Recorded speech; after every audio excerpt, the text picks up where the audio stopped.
Les forces de défense et de sécurité de la région de l'Est se forment à la promotion des valeurs socio-culturelles, bien que engagées pour contrer le terrorisme. Les FDS renforcent ainsi leurs capacités sur le sujet. C'est une initiative du gouvernorat de la région en partenariat avec le PNUD. Les autorités religieuses, coutumières et administratives de la région sont aussi de la session de formation. Le reportage de Haruna Kaboré, Dandi Banga et Joël Tendabiga. Les leaders des forces de défense et de sécurité, les autorités coutumières, religieuses et administratives de la région de l'Est sont à l'école des mécanismes endogènes capables de promouvoir la paix et le vivre ensemble.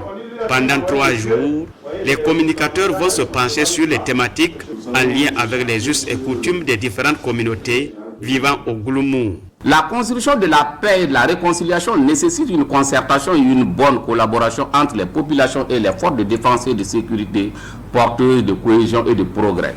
Cependant, force est de constater que la collaboration civilo-militaire fait face à des défis.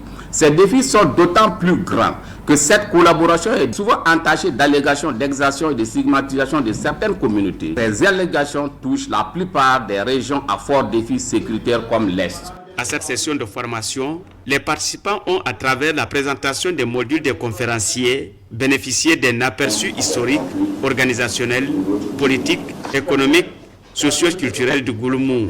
Nous avons le Goumantiema, le Mouré, nous avons les Moussi du Mouès, nous avons les Peuls. Donc chaque communauté, on va voir quelle est son identité. Elle se représente par quoi? Quelles sont ses valeurs ancestrales? Qu'est-ce qu'il faut faire vraiment pour faciliter la cohabitation entre ces communautés? Et je pense qu'au sortir de cette formation, nous aurons arrêté des activités concrètes qui permettront de renforcer la collaboration qui est déjà plus ou moins bonne entre les forces de défense et de sécurité et la population civile.